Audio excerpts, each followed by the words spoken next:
السلام عليكم ورحمة الله وبركاته. يلا يا شباب نكمل كده في حل كتاب الأيزو كيمياء تالتة ثانوي المراجعة النهائية في طبيعة المواد المتفاعلة. طيب في السؤال رقم واحد بيقول لي الرسم البياني الذي يوضح العلاقة بين مساحة سطح المتفاعلات ومعدل التفاعل. هنا بيقول لك ايه؟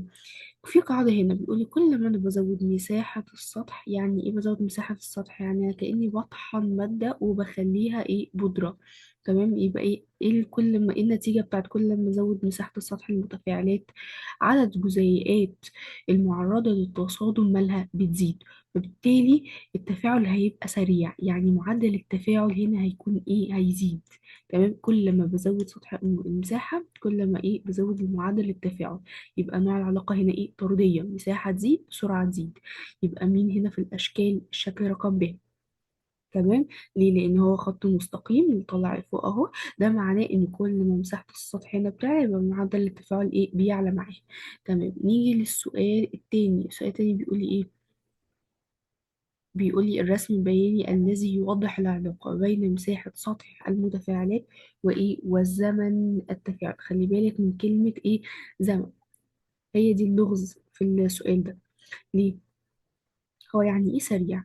سريع إن التفاعل بتاعي سريع، يعني بيخلص في وقت قصير، يعني محتاج زمن قليل. طب لو المساحة بتاعتي تمام قليلة، يبقى التفاعل هيكون ايه؟ التفاعل هيكون بطيء، يعني هياخد وقت. مش انا قلت لك لما المساحة بتاعتي بتبقى قليلة يبقى معدل التفاعل بيكون ماله بطيء؟ شبه اللي فوق بطيء. طب معنى كده بطيء يعني هياخد وقت طويل. تمام، كل ما المساحة تقل كل ما التفاعل يبقى بطيء، كل ما الزمن يزيد. يبقى دي علاقة علاقة عكسية. أهله هنا شكل بيعبر عنها إن هو الشكل ألف، خط مستقيم أهو نازل لتحت. ده معناه إن كل ما المساحة بتاعة السطح بتزيد، يعني بنمشي لفوق كده، كل ما مساحته بتزيد الزمن بتاعه بيقل وبينزل لتحت كده اهو. تمام كده يا شباب. تمام، يبقى إجابة السؤال رقم اتنين هتكون هتكون ألف. تمام كده. سؤال تلاتة بيقول لي عند نفس درجة الحرارة يكون معدل تفاعل الخرسين مع حمض ال HCl أكبر ما يمكن عند تفاعل. وجايب لي في الاختيارات بيكلمني على اتنين. ده طبعا اللي هي هي العوامل، كأنه بيقول لك هي العوامل اللي بتزود معدل التفاعل أو سرعة التفاعل. طب هو جايب لي جايب لي عاملين هنا: قطعة ولا مسحوق؟ قطعة ولا مسحوق؟ والعامل التاني مخفف ولا مركز؟ مخفف ولا مركز؟ اذا انا بلعب على جناحين. الجناح الاول ان انا عندي مساحه السطح المسحوق اللي هو البودره. تمام كده يا شباب.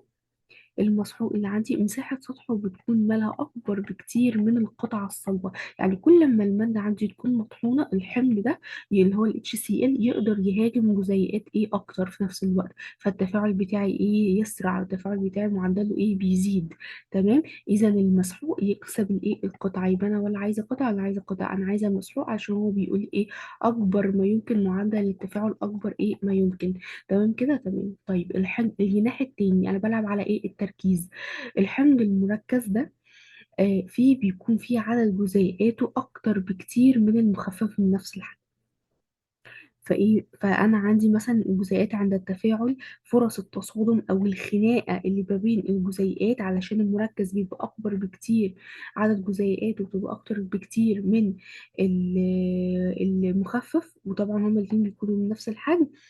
فالتصادم او الخناقه بين الجزيئات بتزيد جدا، فالتفاعل عندي بيسرع بيزيد. فالمركز برضو يكسب لي المخفف، فانا مش عايزه مخفف، انا مش عايزه مخفف. تمام. اذا كلها دي متعلمه عليها غلط ودي متعلمه غلط ودي متعلمه عليها غلط. اذا الاجابه هتكون هتكون عندي مسحوق الفلز. تمام، اخترت مسحوق مش قطعه مع الحمض المركز. الاجابه هتكون د. سؤال رقم أربعة بيقول لي عند إجراء تفاعل لفلز نشط، وليكن مثلا رمزوا لك بالرمز AX مع حمض معدني قوي اللي هو واي، ما هو التعديل الذي يمكن إجراؤه لجعل التفاعل يحدث في وقت أقصر؟ يعني يقصد اللي هو يعني يحدث في وقت أقصر. يعني عايز يقولك إزاي نخلي التفاعل بتاعنا يخلص في وقت أقصر. يعني ترجمة الكلام كده عايز يقولك إيه، إزاي نخلي معدل التفاعل بتاعي سريع، إزاي نزود الإيه لسرعة الإيه التفاعل، ازاي نزود السرعة. تعالي نقرا الاختيارات. أول حاجة بيقول لي زيادة حجم المذيب. يعني قصده يقول لك ايه زيادة حجم المذيب؟ لما بزود مية، اللي هو مثلا المذيب، على نفس الكمية بتاعة الايه، على نفس كمية الايه الحمض. تمام، اللي هو المذاب ده اللي هو الحمض. اصلا عندي مذيب ومذاب، المذيب اللي هو المية، والمذاب اللي هو الحمض. فهو كانوا بيقول لك لما تزود مية اللي هو يعني مذيب على نفس كمية الحمض، انت كده بتعمل له ايه؟ انت كده بتخففه. فالحمض بتاعي المخفف ده تفاعله بيكون ايه؟ بيكون أبطأ. تمام، على عكس كده الاختيار اللي بعده. بص الاختيار اللي بعده بيقول لك ايه؟ تقليل حجم المذيب. يعني انا لما بقلل كمية المية مع نفس الحمض، مع نفس كمية الحمض اللي هو المذاب يعني، تمام كده انت كده بتعمل ايه؟ بتخلي الحمض بتاعي مركز. والتركيز العالي ده بيعمل ايه؟ بيزود عدد التصادمات. فالتفاعل يبقى ايه؟ فالتفاعل بيبقى سريع. تمام كده يا شباب؟ تمام، التفاعل بتاعي بيبقى سريع وبيزود عدد الصدمات. وهي دي هتكون الإجابة الصح. تمام كده؟ تمام. طيب في جيم بيقولي تقليل درجة الحرارة. طيب تقليل درجة الحرارة، التفاعل هنا يعني الحرارة لما أنا بقللها بخليها باردة، بمعنى أصح التبريد هنا بيقتل سرعة التفاعل، يعني بيخلي الجزيئات بتاعتي كسلانة. فهنا غلط برضو، هنا بيقلل التفاعل مش بيزوده. يقول لي زيادة حجم الإناء، إيه علاقتها؟ هي ملهاش علاقة مباشرة بتركيز السوائل وسرعتها هنا، هنا ملهاش علاقة مباشرة خالص. يبقى إذا إجابة السؤال ده هتكون إيه؟ هتكون ب. تمام كده يا شباب؟ طيب في السؤال رقم 5 بيقولي تفاعل فلز الصوديوم مع المية بيكون أسرع من تفاعل فلز المغنيسيوم، تمام، في نفس الظروف بتاعتي. طيب هنا الفكرة بيقولك إيه؟ بيقولك أنا عايزة أستفسر عن السؤال ده بسبب إيه يعني. ليه عندي إن الصوديوم بيكون أسرع بكتير من المغنيسيوم في التفاعل مثلا مع المية؟ أو هو بيقولك في التفاعل مع إيه؟ المية. طيب احنا هنا بنقارن ما بين عنصرين مختلفين. العنصر الأولاني اللي هو الصوديوم ده بيكون في المجموعة 1A.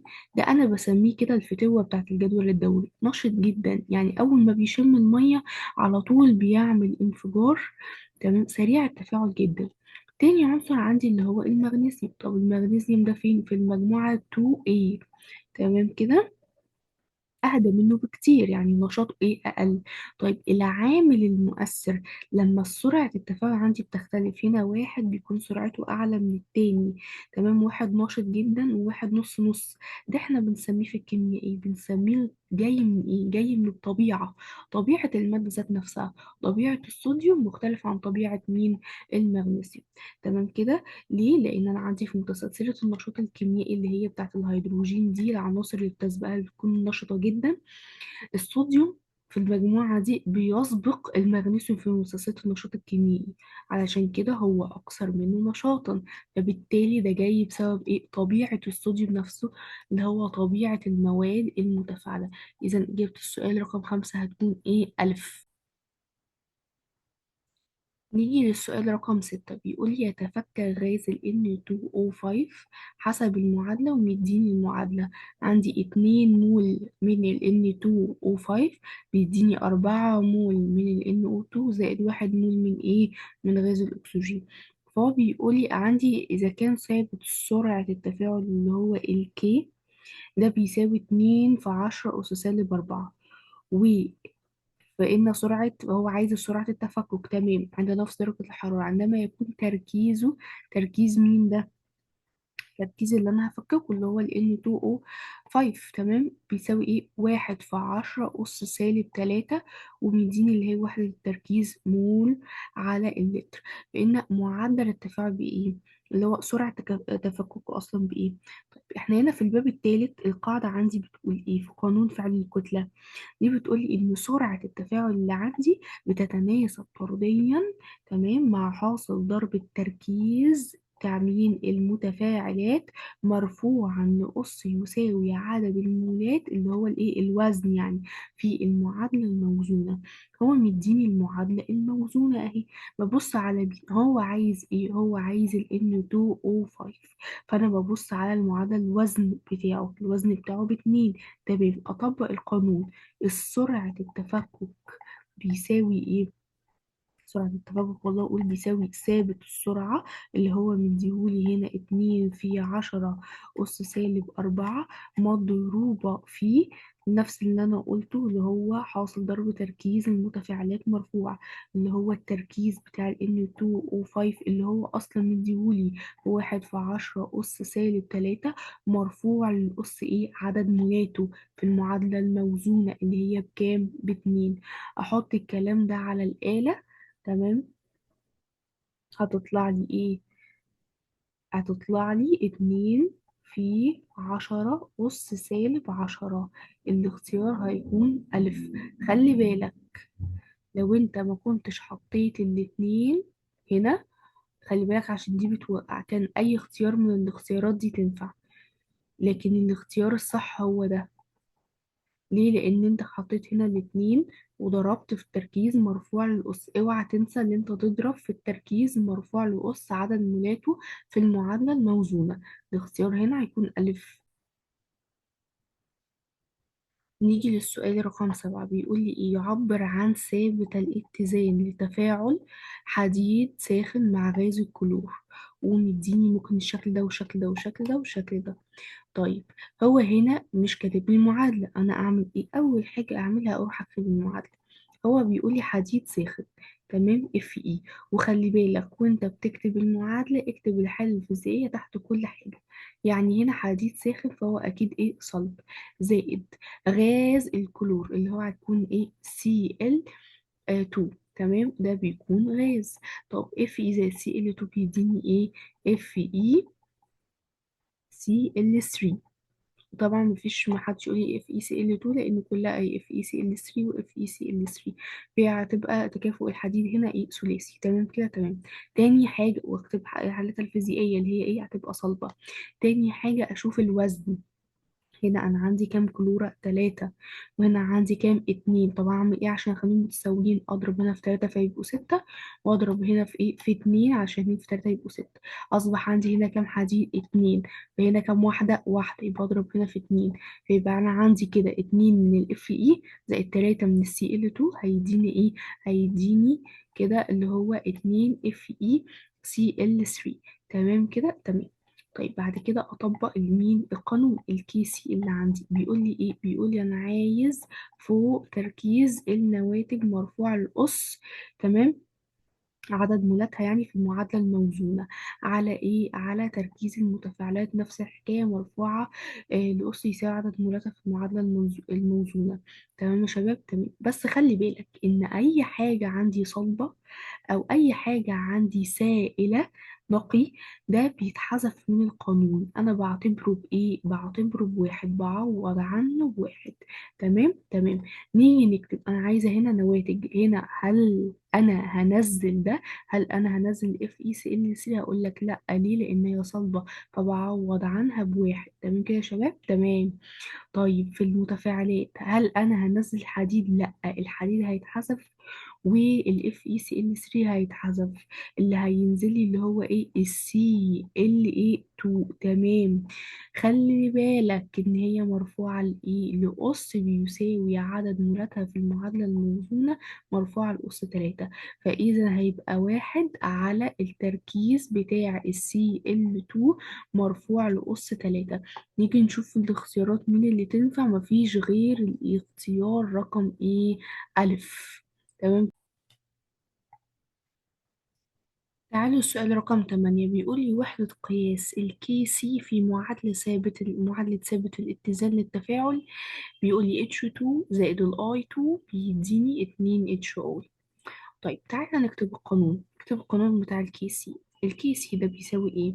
بيساوي تركيز النواتج المرفوعة على الأس عدد مولاتها في المعادلة الموزونة اللي هي ال HI، وهتكون مرفوعة لإيه؟ لأس 2. تمام. على اللي هو تركيز المتفاعلات برضو بنفس الكلام، مرفوعة كل واحدة في عدد مولاتها اللي هو في معادلة موزونة، اللي هو ال H2 طبعا مش عندها عدد مولات، هي بواحد مش هعمل له كده. وهنا ال I2 تمام كده تمام. طيب تعالى نعوض بالوحدات بدل الأرقام. هنا ده تركيز، وحدته إيه؟ مول على لتر. تمام. طيب أنا هختصرها لك مول على لتر دي في الكتابة، واكتبها لك ام كابيتال. ضايقك في حاجة؟ ما ضايقكش في حاجة. اللي هو ام كابيتال تمام يقص اتنين. كل واحدة بقى، ما هو تركيز مول على لتر فأنا بعوض عليه. هنا ام كابيتال تمام، ومضروبة في ايه؟ في الام كابيتال التانية. طيب ام كابيتال في ام كابيتال طبعا هتبقى ايه؟ ام كابيتال تربيع. هنا تربيع، ودي المقام نفس البسط بالظبط، يروحوا مع بعض فيبقى لك في الآخر ايه؟ واحد. طيب معنى كده ايه؟ معنى كده ان الوحدات اللي فوق طايرة الوحدات اللي تحت، يبقى لا توجد وحدة ثابتة للاتزان. خلي بالك من دي. يبقى قاعدة كده من غير ما انت تعوض. انت اول ما تجيلك المعادلة ويسألك عن عايز ايه الوحدة بتاعت الكيسي، والله انت لو لقيت عدد مولات الغازات في المتفاعلات بيساوي عدد مولات الغازات في النواتج، يبقى الكيسي ملهوش معادلة. ازاي احسبها؟ H2 واحد مول، ومعاه واحد مول من اليود، يبقى كام توتال؟ هنا 2 مول وهنا 2 مول. خلاص يبقى هي ايه؟ ملهوش وحدة. يبقى الكي سي الإجابة دي هتكون ايه؟ ألف. نيجي للسؤال رقم 9، عايز وحدة قياس ثابت الاتزان بالنسبة للتفاعل المتصل. خلي بالك، وحدة قياس للكيسي دي بتتغير حسب المعادلة اللي معاك. يعني هي مش رقم ثابت أنا بحفظه وخلاص، مثلا مول على اللتر كده أرزعه في الامتحان. لا، دي وحدة قياس التركيز، هي ثابتة. لكن وحدة قياس الكيسي لا، أنا لازم الأول أكتب القانون وأشوف مين اللي هيفضل، مين اللي هيطير، مين اللي تركيزه هيبقى شبه تركيز اللي تحت فطيرهم مع بعض، فما يبقاش فيه شبه اللي هي المسألة، السؤال رقم 8. فهنا تعالوا نشوف المعادلة اللي هو كاتبها لي. هو مديني معادلة عندي 2 مول من ال HGO تمام، بيديني 2 HG زائد الايه؟ الأوتو. طيب أول حاجة إن الكيسي نفس بالظبط القانون اللي لسه قايلينه فوق. طيب هل القانون اللي قايلينه فوق كان كلها غازات؟ فأنا ما حذفتش حاجة. بس خلي بالك أنا كنت قايلة لك إن أي حاجة صلبة أو أي حاجة سائلة تمام بعوض عنها بإيه؟ بواحد.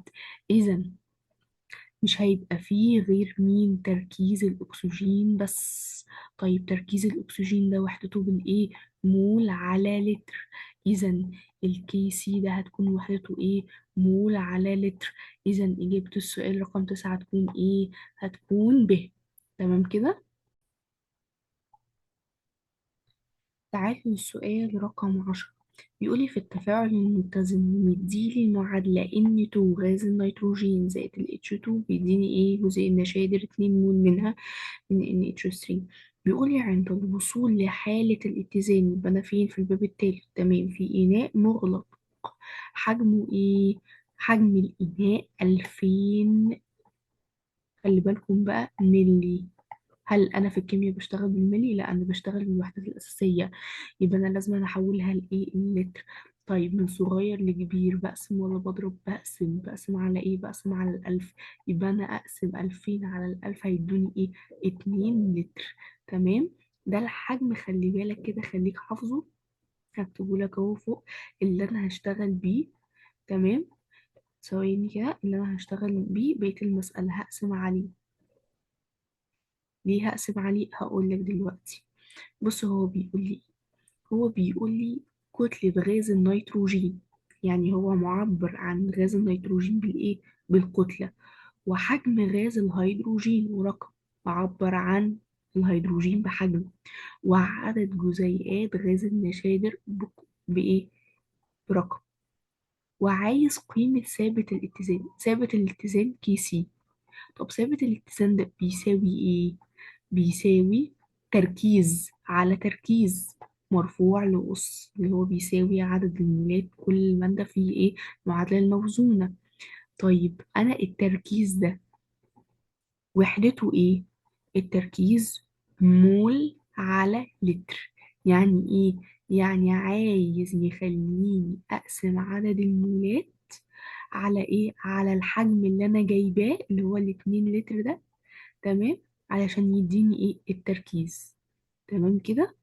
وهي كلها غازات، مفيش حاجة هتتشفت، كلها غازات يعني مفيش حاجة هتتحذف، لا كله هيتكتب هنا. ومديني معلومات كل واحدة. طيب يبقى أنا أعمل إيه؟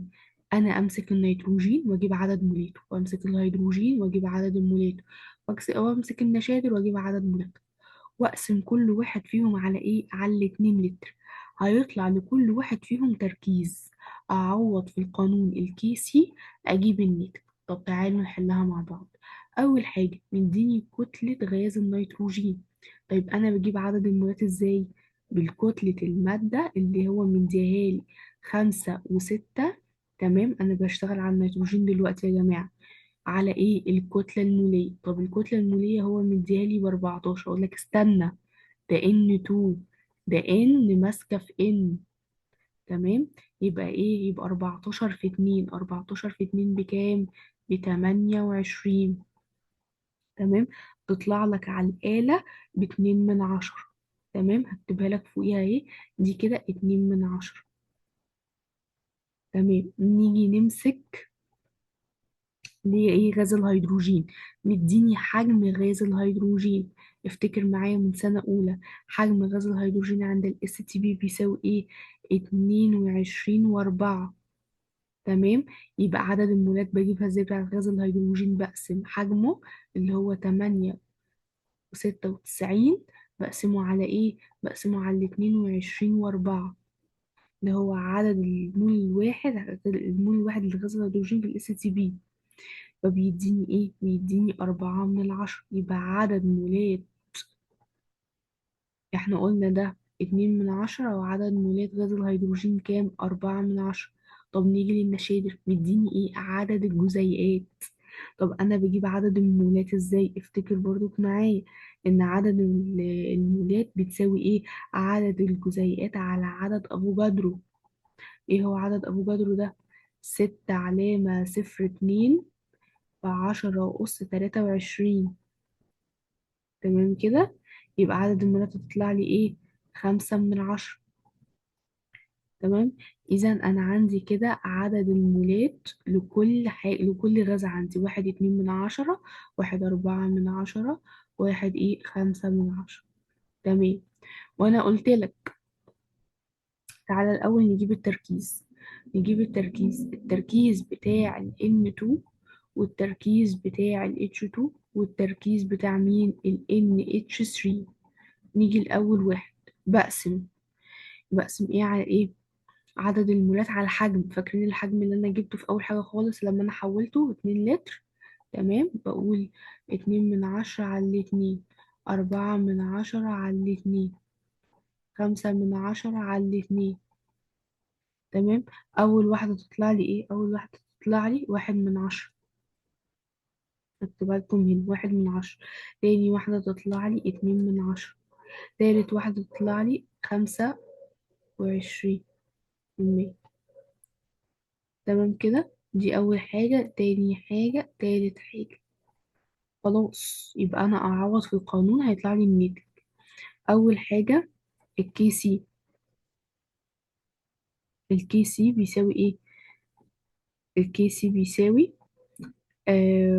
اللي هو التركيز بتاع النشادر مرفوع، احنا قلناه تقريبا اللي هو 25%، ومرفوع لأس عدد المولات في المعادلة الموزونة اللي هو 2، مقسومة على، تحت قوسين، كل واحدة هحط عدد مولات، وعدد مولات هنا واحد ما يتحطش، عدد مولات هنا ايه؟ 3. ما تنساش ديت عشان ديت اللي ايه؟ هي اللي بتلخبطك. طيب النيتروجين قلنا تركيزها اللي هي ايه؟ 1 من 10. تمام. طب التركيز التاني قلنا كان 4 من 10، وقسمناه على الاتنين اللي هو التوتال كان كام بقى كده؟ 2 من 10. نعملها كلها على الآلة. ثواني كده. هتبقى 78، أو الرقم ده بوينت 125. تمام. فهمتوا الفكرة؟ يبقى السؤال 10 يبقى إجابته إيه؟ هيبقى إجابته ج. لازم الأول تحول كل حاجة لعدد المولات، وبعد كده بقسم على الحجم الكلي، وبعد كده بعوض في القانون الأصلي اللي هو الإيه، الكي سي. تمام كده؟